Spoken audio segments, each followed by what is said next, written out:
जहां एक और भाजपा मुंबई समेत पूरे राज्य में शानदार जीत का आनंद ले रही है, वहीं असदुद्दीन ओवैसी की एआईएमआईएम जो केवल नांदेड़ और छत्रपति संभाजी तक ही नहीं तो राज्य भर में जीत दर्ज कर चुकी है। मुंबई समेत पूरे राज्य में एआईएमआईएम के 95 उम्मीदवारों ने जीत हासिल की है। इनमें छत्रपति संभाजीनगर से 24 और मालेगांव से 20 उम्मीदवार शामिल है।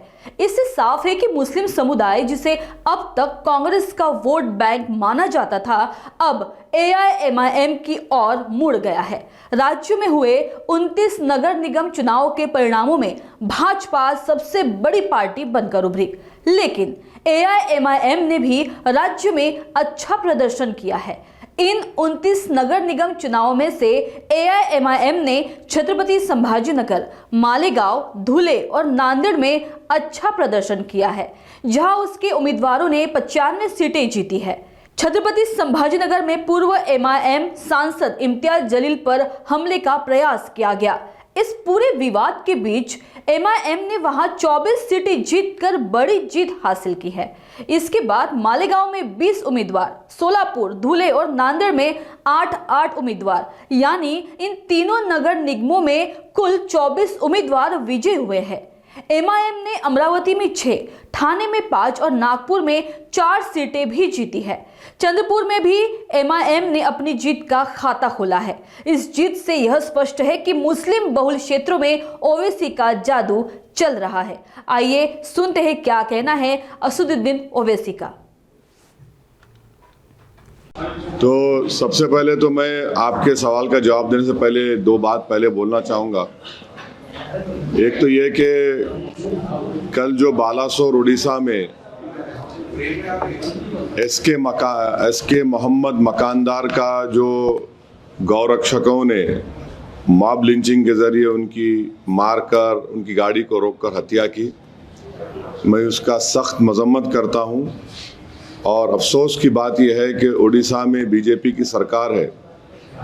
पहले एक एफआईआर तो मरने वाले पर और ड्राइवर पर बुक हो गया, और बाद में जब मीडिया में से प्रेशर बढ़ गया तो उसके बाद 103 सबसेक्शन 2 में मर्डर का चार्ज लगाया गया।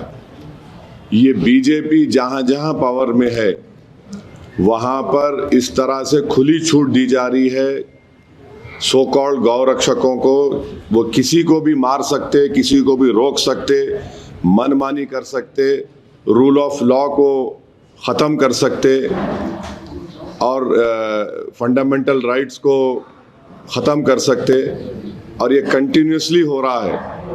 ये इन लोगों को जो एक लाइसेंस दे दिया गया है कि तुम किसी को भी रोक सकते, पीट सकते, और अगर तुम्हारे दिल को खुश करना है तो तुम किसी की जान भी ले सकते। मैं इसका स्ट्रॉन्गेस्ट वर्ड्स में कंडेम करता हूँ। दूसरा यह है कि बैतूल में मध्य प्रदेश में एक नईम साहब जो अपनी ज़मीन पर आदिवासी बच्चों के लिए नर्सरी से लेकर क्लास 8 तक 20 लाख अपने पैसों का खर्चा किए, पंचायत से उनको एनओसी मिल गया, और जिस गांव में वो, जिस जगह पर वो अपना ये स्कूल खोल रहे थे ताकि बच्चे पढ़े, दलित आदिवासी, वहाँ पर सिर्फ 3 मुसलमानों के घर थे और एक झूठा रूमर उठा दिया गया। ये हमेशा ऐसी होता है कि कोई मुसलमान अगर घर बना रहा है या कुछ बिल्डिंग बना रहा है तो कुछ मदरसा बना रहे हैं, मस्जिद बना रहे, और फिर पंचायत के एनओसी रहने के बावजूद भी वहाँ पर जाकर उनकी स्कूल की जो बन रही थी इमारत, उसको तोड़ दिया गया। मैं इसका सख्त कंडेम करता हूँ कि आखिर क्या पैगाम देना चाह रहे बीजेपी रूल्ड स्टेट्स।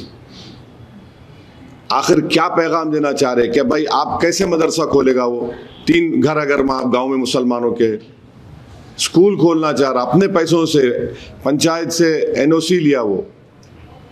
तो ये सरासर ये वाकयात ये बताते हैं कि डिस्क्रिमिनेशन मुसलमानों से किया जा रहा है। कभी जान उनकी ली जाती है तो कभी उनकी मेहनत की गाढ़े खून की कमाई को बर्बाद कर दिया जाता है।